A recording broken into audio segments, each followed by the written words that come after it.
ప్రభునందు ప్రియమైనటువంటి దేవుని ప్రజలారా, దూరాన సమీపాన ఉన్నటువంటి నా ప్రియ స్నేహితులకు, సహోదరులకు, క్రైస్తవ విశ్వాసులకు ప్రభునామములో మీకు అందరికీ వందనాలు తెలియజేస్తూ ఉన్నాను.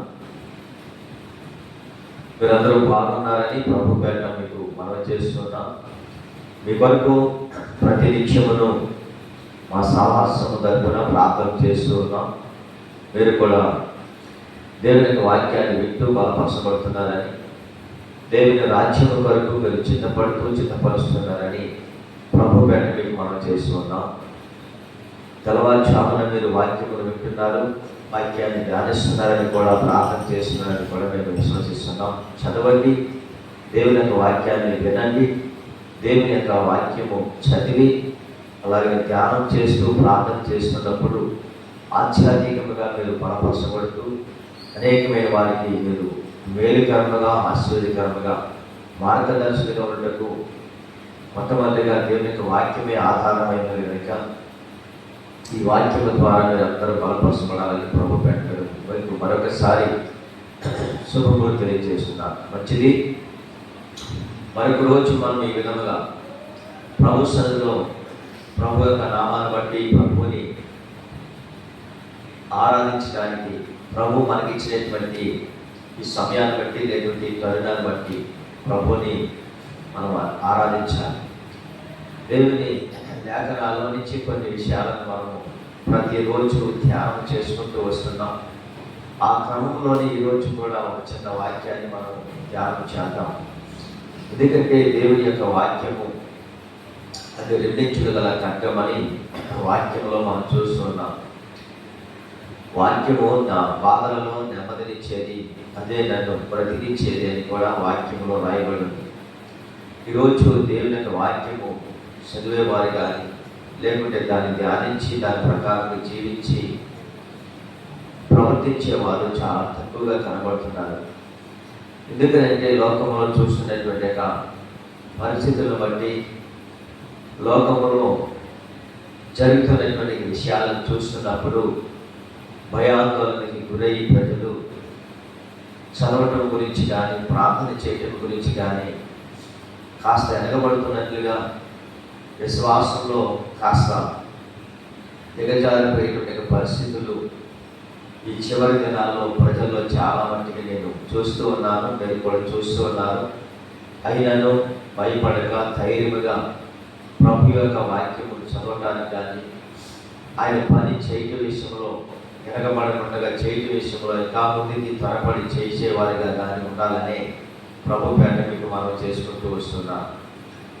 దేవుని లేఖనాల్లో ప్రభు యేసుక్రీస్తు మాట్లాడాడు. అది యోహాను సువార్తలో ఆ 16వ అధ్యాయము 33వ వచనములో ఆ మాట మనకి ప్రభు యేసుక్రీస్తు తన శిష్యులతో మాట చెప్తాడు. కేవలము ఈరోజు అదే జరుగుతున్నది అని నేను మీకు జ్ఞాపకం చేసుకున్నాను.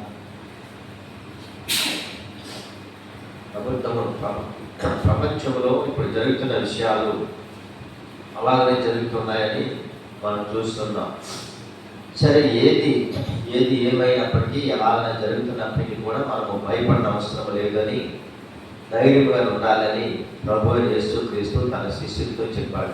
భయపడకండి, నేను మీకు తోడే ఉన్నానన్న మాట ఇంచుమించుగా పరిశుద్ధ గ్రంథంలో 360 సార్లు రాయబడి ఉంది. ఆ మాటని లేఖనాలు మనకు తెలియజేస్తున్నాయి. అంటే ప్రతిరోజు భయం ఉంది మనిషి. ప్రతిరోజు దేని విషయంలో ఒకటే భయపడకుండా లేడు. బ్రతికి జరిగే విషయంలో భయం ఉంది, ప్రయాణ విషయంలో భయం ఉంది, పడుకున్న మనిషి మనం తిరిగి లెగిస్తాడా లేడా అన్నటువంటి విషయంలో భయం ఉంది. ఇలాగ ప్రతి మనిషి భయపడుతూనే ఉంటున్నాడు ఏదో ఒక విషయంలో. రేపు ఎలా నేను బ్రతకాలన్నది భయము, ఎలా జీవించాలన్నది భయము, ఎలా నడవాలి అన్నది భయము, నా కుటుంబానికి నేను ఏం చేయాలి అన్న దాని వరకు ఆలోచన భయము.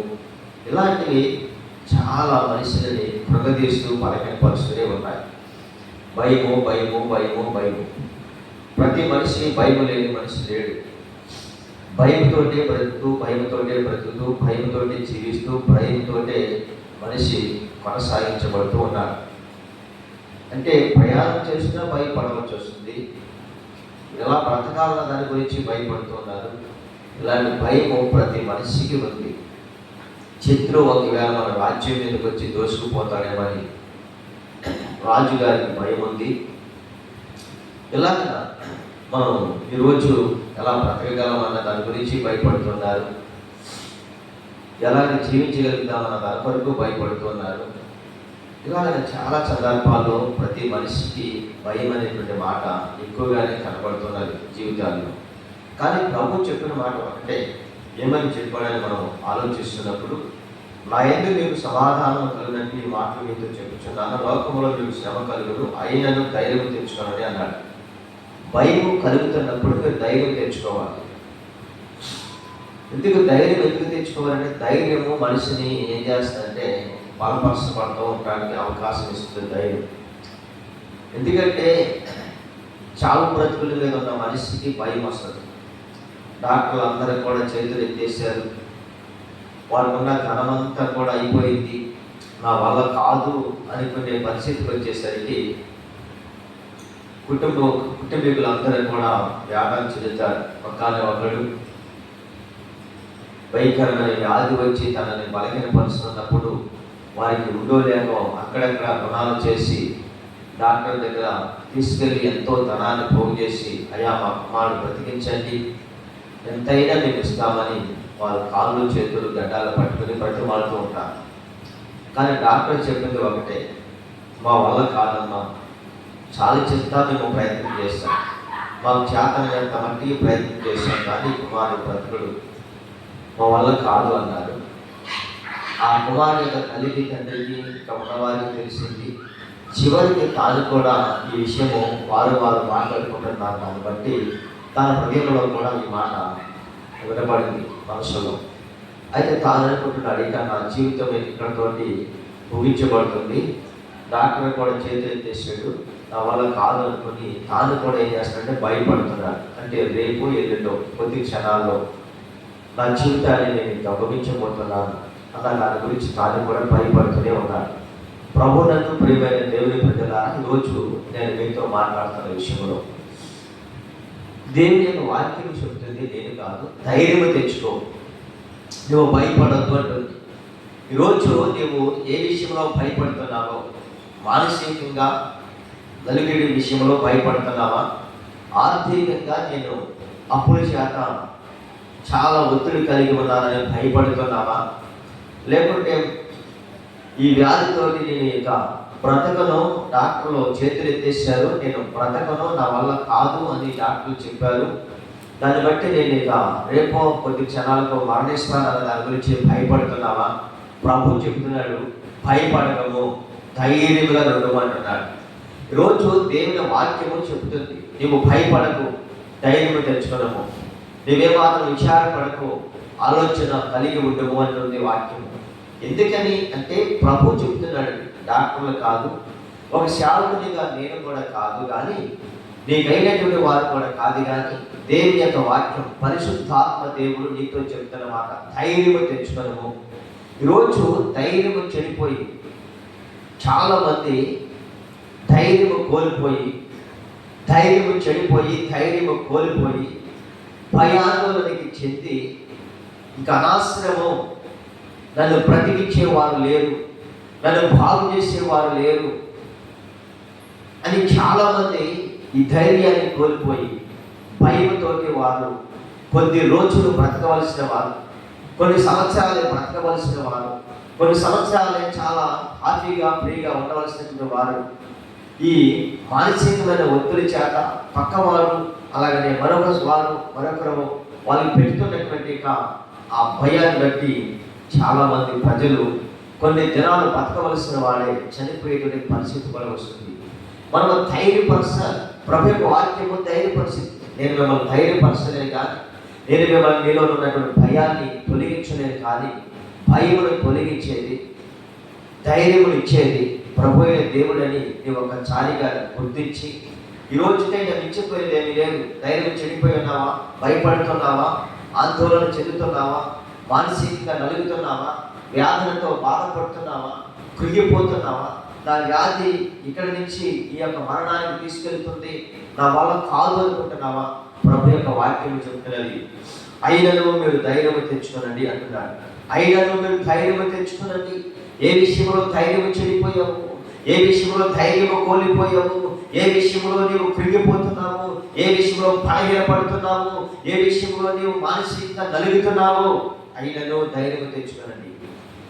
నీ ధైర్యము నేను బ్రతికిస్తున్నది, నీ ధైర్యము నేను బాగు చేస్తున్నది, నీ ధైర్యము నీకు భయం నుంచి తొలగిస్తున్నది. అది నీ ధైర్యమే, నీ గుండె బలమా? నీ ధైర్యము అది ఎక్కడి నుంచి వస్తుంది? సాక్షాత్తు నీవు నేను ఆరాధిస్తున్న దేవుడు ఉన్నాడే, ఆ దేవుని దగ్గరకు వచ్చి కనుక ఆ దేవుని దగ్గర నీవు మోకరించినట్లయితే, ఆ దేవుని దగ్గర నీవు ప్రభువా నేను ధైర్యాన్ని కోల్పోయాను, నాకు భయం పడుతుంది, డాక్టర్లు నా విషయంలో, ఈ వ్యాధి విషయంలో, ఈ యొక్క సమస్య విషయంలో నుంచి వాళ్ళు చేతులు ఎత్తేసారు, ప్రభువా నేను బ్రతకనంటున్నారు. వాళ్ళు కొద్ది రోజులు మాత్రమే, దాదాపుగా 20 రోజుల కంటే ఎక్కువ బ్రతకనని వాళ్ళు చెప్తున్నారు ప్రభువా. 30 రోజుల కంటే ఎక్కువ బ్రతకనని వాళ్ళు చెప్తున్నారు. ఆ చెప్పిన మాటలు బట్టి భయం వేస్తుందా? ధైర్యం కోల్పోయావా? అయితే ప్రభు అంటున్నాడు, అయినను ధైర్యం తెచ్చుకున్నాము, అయినను ధైర్యం తెచ్చుకున్నాము. ఎలా ధైర్యం వస్తుంది మనకి? డాక్టర్లు చేతులు ఎత్తేసారే, ప్రజలు ఒకవేళ మరొక డాక్టర్ దగ్గర తీసుకెళ్దామంటే ఇంట్లో ఉన్న ధనం అంతా ఖర్చు అయిపోయిందే, ఉన్న ధనం అంతా ఏమైపోయిందే, ప్రజలు కూడా చేతులు ఎత్తేసారు, డాక్టర్లు చేతులు ఎత్తేసారు. నా మంచము తీసి ఆ ఇంటిలో తీసి బయట ఎక్కడో ఒక మూలన వేసేటువంటి పరిస్థితి వచ్చిందే. ఏంటి ఈ చిన్న వయసులోనే నాకు మరణమా? ఈ చిన్న వయసులోనే నాకు ఇలాంటి పరిస్థితి నిలబడిందా అని ఒకవేళ నీవు అన్వేషణ చేస్తున్నావేమో, చెయ్యి, తప్పు లేదు. లోకాన్ని శాసించిన వాడు, లోకాన్ని సృష్టించిన వాడు, సర్వాన్ని కలుగజేసిన వాడు, సూర్య చంద్ర నక్షత్రములు నియమించిన వాడు, ఆకాశ నక్షత్రములు కలుగజేసిన వాడు, సూర్యుడు సృష్టిని కలుగజేసిన వాడు, ధైర్యవంతుడు, బలవంతుడు, నీ కొరకు పుట్టినవాడు, నీ కొరకు రక్తమును కాల్చి ప్రాణంలో పెట్టినవాడు, సజీవుడు, విమోచకుడు ఉన్నాడని ఒకసారి కనుక నువ్వు గుర్తించుకుంటే ధైర్యం తెచ్చుకో. ఆయన నీకు పేరు పెట్టి పిలుస్తాడు. ఆయన ఈరోజు ఆయన నీతో మాట్లాడబోతున్నాడు, ఈరోజు ఆయన నేను బలపరచబోతున్నాడు, ఈరోజు ఆయన నీకు ధైర్యం తెచ్చుకున్నామని మాట్లాడుతున్నాడు. ఏ విషయంలో ధైర్యం కోల్పోయాము, నేను బాగు చేస్తానంటున్నాడు. ఎవరు బాగు చేయలేకపోవచ్చేమో కానీ, ఎవరు నిన్ను బ్రతికించలేకపోవచ్చేమో కానీ, ఎవరు నిన్ను ఆదరించలేకపోవచ్చేమో కానీ, ఆదరించేవాడు ఒక ఆయన ఉన్నాడు. ఆయన ఆదరణకర్త. అందరూ విడిచిపెట్టేసిన, అందరూ వెలివేసిన, అందరూ త్రోసివేసిన, అందరూ నిన్ను హింసించి బాధించి నిన్ను బలవంతంగా ఇంట్లో నుంచి గట్టి వేసిన ఒక ఆయన ఉన్నాడు. మా యొక్కకు వచ్చే వారిని ఎంత మాత్రమును బయటకు త్రోసివేయనంటున్నాడు.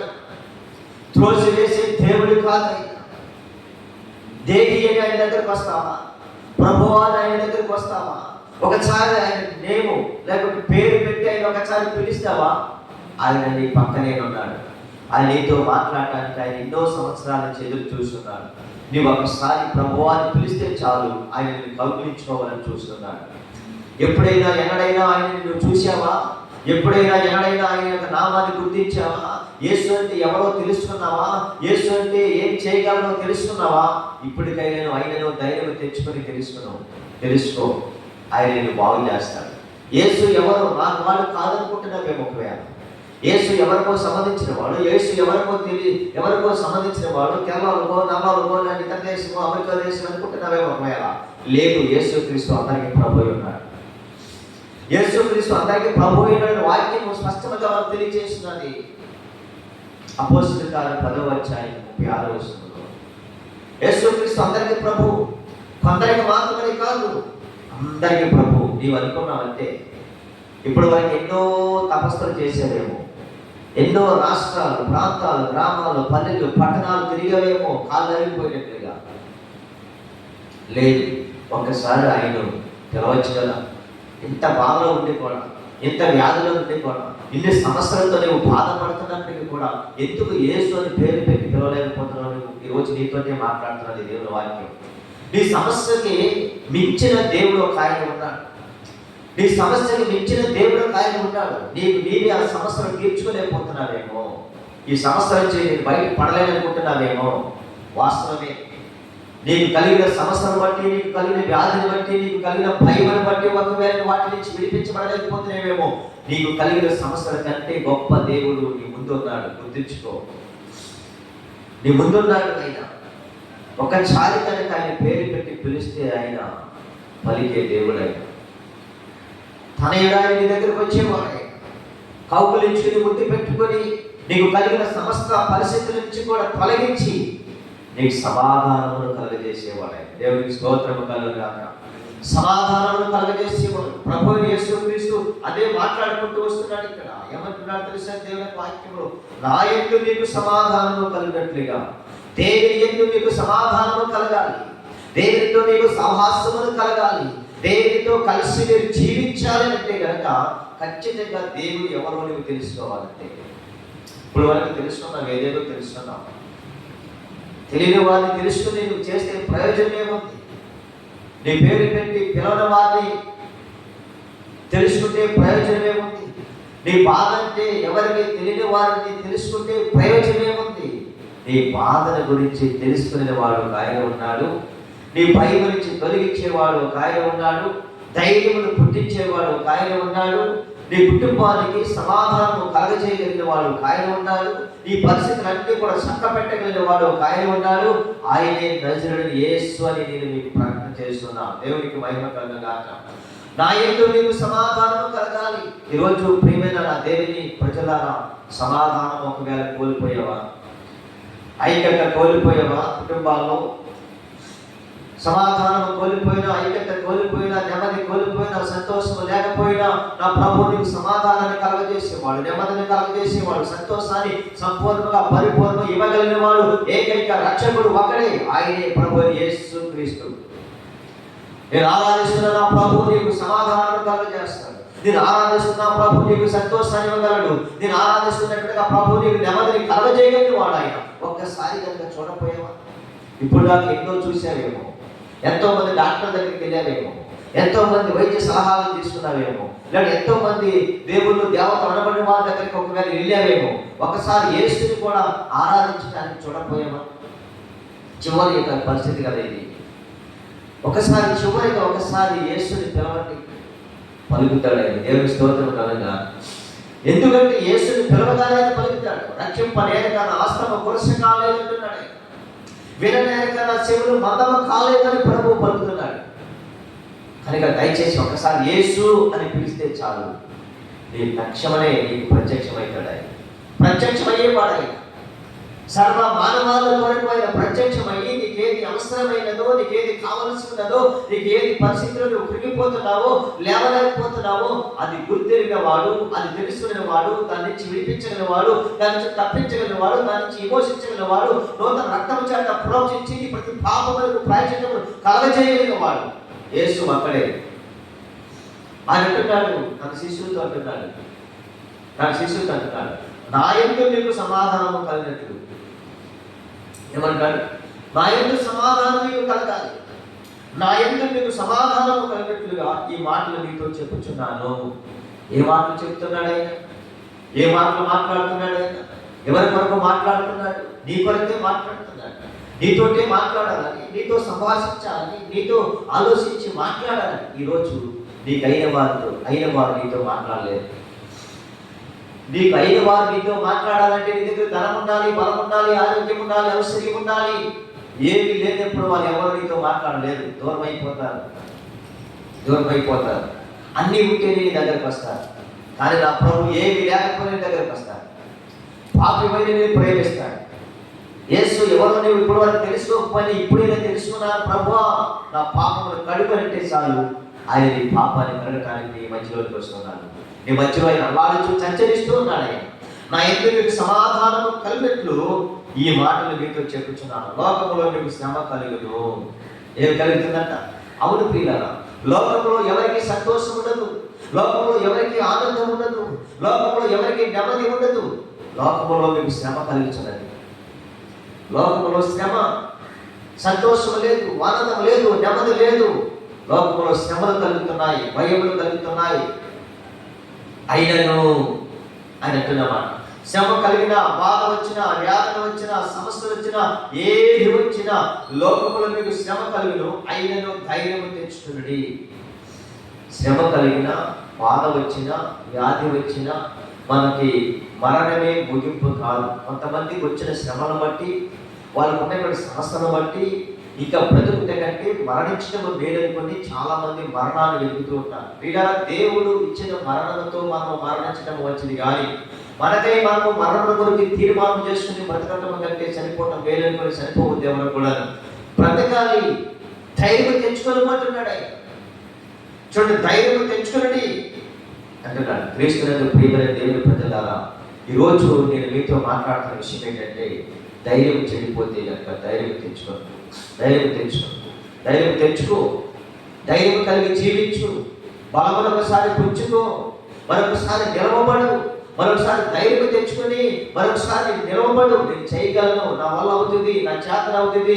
ఇప్పుడు దాకా నా వల్ల అవుతుంది అనుకున్నాను, నా చేతన అవుతుంది అనుకున్నాను, కానీ నా వల్ల కాలేదు, నాకు చేత కాలేదు. కానీ ఇప్పుడు నీ వలన చేసేవాడు, నీకు ధైర్యం ఇచ్చేవాడు, బలం ఇచ్చేవాడు ఒక ఆయన ఉన్నాడని గుర్తు తెచ్చుకొని కనుక నీవు ఖచ్చితంగా నిలవబడి ప్రభు తట్టు చేతులెత్తి ఆయన దగ్గర నీవు ప్రాధాన్యపడితే ఖచ్చితంగా ఆయన నీ సమస్య ఏదో నాకు చెప్పనవసరం లేదు కానీ, నీకున్న పరిస్థితి ఏదో నాకు చెప్పనవసరం లేదు కానీ, నీకున్న సమస్య అయినా, నీకున్న పరిస్థితి అయినా, నీకున్న భయం అయినా, ఏ ఒకటైనా నీకున్న స్థలంలోనే కళ్ళు మూసుకో. ఒక్క నిమిషము లేక 5 నిమిషాలు మోకరించి యేసు అని పిలువనికి, అయా నీవు సర్వలోకానికి రక్షకుడు అంటే కదా, పాపుని పరిశుద్ధుడిగా చేయగలిగిన వాడు కదా, అయా నీకు ధైర్యం చెడు వారికి ధైర్యం ఇచ్చేవాడు అంటే కదా అని ఒక్కసారి నువ్వు ఆలోచిస్తావా? ఒక్కసారి ఆలోచించి నువ్వు ఖచ్చితంగా నువ్వు దేవుని సన్నిధిలో ప్రార్థన చేయడం ప్రారంభిస్తే ధైర్యం చెడిన వారికి ధైర్యం ఇచ్చేవాడు, ఉండే చెడ్డ వారిని ఆయన బాగు చేయగలిగేవాడు ఎవరైతే ఆయనే మనం ఆరాధిస్తున్నటువంటి యేసు. దేవునికి స్తోత్రం కలుగాక. ధైర్యం తెచ్చుకోనండి. ఈరోజు చాలా మంది ఎలా బ్రతకాలి అనేటువంటి దాని గురించి ధైర్యం చెడిపోతున్నారు, ఎలా జీవించాలి అన్న దాని గురించి ధైర్యం చెడిపోతున్నారు, నా కుటుంబాన్ని ఎలా పోషించాలన్న దాని గురించి ధైర్యం చెడిపోతున్నారు. ఏదైనా చిన్న బలహీనత వస్తే అయ్యో ఈ బలహీనత నుంచి మనం తిరిగి బ్రతికి పట్టగట్టలేనే మన దాని గురించి ధైర్యం చెడిపోయి భయపడుతున్నారు. ప్రభు అంటున్నాడు, నీకు ఎలాంటి సమస్య అయినా, ఎలాంటి వ్యాధి నుంచి అయినా నువ్వు భయపడిన అవసరం లేదు, ధైర్యం తెచ్చుకో. ఎందుకు తెలుసా? నేనున్నాను అంటున్నాడు. దేవునికి మహిమ కలుగాక. నీ ధైర్యమే నిన్ను బ్రతికిస్తుంది, నీ నమ్మకమే నిన్ను బ్రతికిస్తుంది, నీకున్న విశ్వాసమే నిన్ను దేవుడు బ్రతికిస్తాడు. విశ్వాసంలో నుంచి కోల్పోవద్దు, నమ్మకము కలిగి జీవించండి అని ప్రభు యొక్క వాక్యంలో మనం చూస్తున్నాం. క్రీస్తునందు ప్రియమైన దేవుని ప్రజలారా అంటున్నాడు ఆయన, మీకు నాయకులు సమాధానం కలుగునట్లుగా ఈ మాటలు మీతో చెప్పుచున్నారు అంటున్నాడు. ఎందుకంటే నాయకులకు సమాధానం కలిగినట్లుగా నేను ఈ మాటలు మీతో చెప్పుచున్నానని ప్రభు యొక్క వాక్యంలో మనం చూస్తున్నాం. దేవునికి మహిమ కలుగాక. కనుక చివరి మాట అంటున్నాడు, నేను లోకమును జయించి ఉన్నాను. దేవునికి స్తోత్రం కలుగాక. నేను లోకాన్ని జయించాను, నేను లోకాన్ని జయించాను. లోకమును జయించడం అంటే ఆయన కత్తి చుత్తి ఇల్లు వారము పట్టుకుని జయించడం కాదు. లోకములో ఉన్న పాపాన్ని జయించాడు, లోకములో ఉన్నటువంటి మరణాన్ని జయించాడు, లోకములో ఉన్నటువంటి అపవిత్రతను జయించాడు, లోకములో ఉన్నటువంటి అన్యాయాన్ని జయించాడు, లోకమును జయించాడు. నిజమే ప్రియమైన దేవుని నా ప్రియ ప్రజలారా, లోకమును నేను జయించానని ప్రభు చెబుతున్నట్లుగా లోకంలో ఉన్న పాపాన్ని జయించాడు ఆయన, అక్రమాన్ని జయించాడు, మరణాన్ని జయించాడు, తిరిగి లేచాడు ప్రభు ఆయన. ఈరోజు నీవు కూడా ఒకవేళ పాపాన్ని జయించలేకపోతున్నావా? పాపంతో నీవు ఇంకా పోరాడుతున్నావా? పాపమే బ్రతుకు తెరువని చేస్తూనే ఉన్నావా? ఇంకా పాపాన్ని విడిచిపెట్టు. లోకమును జయించడం అంటే లోకములో ఉన్న పాపాన్ని విడిచిపెట్టడం, పాపానికి దూరంగా పారిపోవడం, పరిశుద్ధుడై జీవించడం. యేసు అదే చేశాడు. ఇవన్నీ మనము జయించాలి. లోకమును జయించున్నాం. యోహాను రాసిన మొదటి పత్రికలో మాట్లాడుతుంది, మనకి అందరికీ తెలిసే విషయం. ఆయన జయించింది ఏంటో తెలుసా?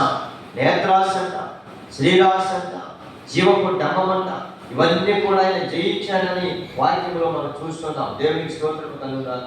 లోకములో ఉన్నదంతయు అనగా శ్రీరాశయు, నేత్రాశయు, జీవపు డమ్మమును తండ్రి వాళ్ళ పుట్టినవి కావు. ఇవి జయించాడు ప్రభు. లోకములో ఉన్నదంతా కూడా నేత్రాశ, శరీరాశ, జీవపు డంపము, ఇవి తండ్రి వల్ల పుట్టినవి కావు, వాటిని నేను జయించాను. అందుకని యోహాను సువార్తలో ఆ మాట ప్రభు చెప్తున్నాను, నేను లోకములో ఉన్న వాటిని జయించాను. నేను లోకమును జయించున్నాను. పాపాన్ని జయిస్తానా? ఇప్పుడు ఒకవేళ వాడిని గిల్లి వీడిని గిల్లి వాడిని కలిసి వీడిని కలిసి వాడినెత్తి మీద చేతులేసి వీడినెత్తి మీద చేతులేసి వాడిని వీడిని కలిసి అక్కడ తెచ్చి ఇక్కడ తెచ్చి వాళ్ళ పాపము సొమ్మును తండ్రి నీ పాపము సొమ్మును తెచ్చి నీవు అక్రమంగా జీవిస్తున్నావేమో. ప్రభు మాట్లాడుతున్నాడు, భయపడుకో, ధైర్యం తెచ్చుకో, వాటిని విడిచిపెట్టు, నేను లోకమును జయించున్నాను. నువ్వు పరిశుద్ధుడిగా మార్చబడు, పాపానికి దూరంగా జీవించు, అక్రమానికి జీవంగా దూరంగా జీవించు. నీ ప్రతి బాల్య పాపములను నువ్వు దేవుని సన్నిధిలో ఒప్పుకొని విడిచిపెట్టు. అతిక్రమములు దాచిపెట్టేవాడు వద్దనుడు, వాటిని ఒప్పుకొని విడిచిపెట్టేవాడు కనికరమును పొందుతాడు. ఇప్పటికైనా మించిపోయింది లేదు.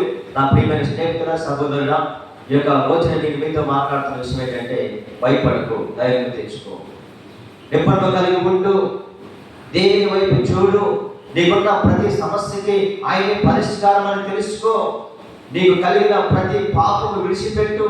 నువ్వు చేసిన చిన్నప్పటి నుంచి నీకు తెలిసి తెలియని సమయం నుంచి చేసిన ప్రతి పాపము, ప్రతి మోసపు బ్రతుకు, ప్రతి అక్రమ సంబంధాలు, ప్రతి విషయాలకు క్రియలు, క్రోధ మోద మోహ వచనములు సమస్తము విడిచిపెట్టు. దేవుని సన్నిధిలో ఒప్పుకో, ధైర్యం తెచ్చుకో. దేవుడిని బాగు చేయబోతున్నాడు, నీ పాపానికి విమోచన కలగజేయబోతున్నాడు, నీ శాపం నుంచి విడిపించబోతున్నాడు, నూతన రక్తం చేత కడిగి నీకు పరిశుద్ధిగా చేయబోతున్నాడు. ఒక ప్రత్యేకమైనటువంటి ఆ స్థితిని నీకు దేవుడు కలగజేయబోతున్నాడు. భయమును విడిచిపెట్టు, ధైర్యం తెచ్చుకో.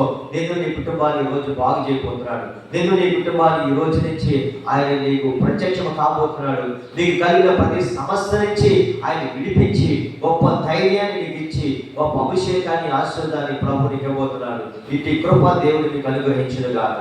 ఈ మాటలు మన వెనుకలు దీవించి ఆశీర్వదించును గాక. చిన్న ప్రార్థన. పరిశుద్ధమును నమ్మకమును పరలోకమందున్న మా తండ్రి, మీకు స్తోత్రాలు, వందనాలు తెలియజేస్తూ ఉన్నాను ప్రభు. మరొకసారి కొద్ది నిమిషాలు నీతో మాట్లాడడానికి మీరు మాకు ఇచ్చినటువంటి అవకాశాన్ని బట్టి మీకు స్తోత్రాలు తెలియజేస్తున్నాను. ఎంతమంది అయితే ప్రజలు భయపడుతూ ధైర్యం కోల్పోతున్నారు, ఏ విషయంలో వారు భయపడుతూ ధైర్యం కోల్పోతున్నారు, ఆ ధైర్యాన్ని వాళ్ళకి అనుగ్రహించండి. భయం నుంచి తొలగించండి, శాపం నుంచి తొలగించండి, అతిక్రమాల నుంచి తొలగించండి. నీ నూతన రక్తమ చేత వాళ్ళని కడగండి, పరిశుద్ధులుగా తీర్చండి. వారి పాపములు ఒప్పుకుంటున్నారు మా తండ్రి, వారి పాపముల నుంచి విమోచించండి, వారి శాపముల నుంచి విమోచించండి. కలవలో కాల్చిన రక్తమ ద్వారా ప్రతి పాపములకు విమోచన, రక్షణ, స్వస్థ, విడుదల, విమోచన కలిగించమని ప్రార్థన చేస్తున్నా. తండ్రి యొక్క జరుగుతున్న ఈ కార్యక్రమం అంతట్లో కూడా మీరు తోడిని నడిపించమని, సమస్త ఘనత, మహిమ, ప్రభావములను మీరు మాత్రమే పొందుకోనమని మీ ప్రియ కుమారుడు మా రక్షకుడైన యేసు క్రీస్తు నామములో ఈ ప్రార్థనని సమర్పించి పొంది నామ తండ్రి, ఆమేన్. యేసు రక్తమే చేయి ప్రభు, యేసు రక్తమే చేయి, యేసు రక్తం సంపూర్ణ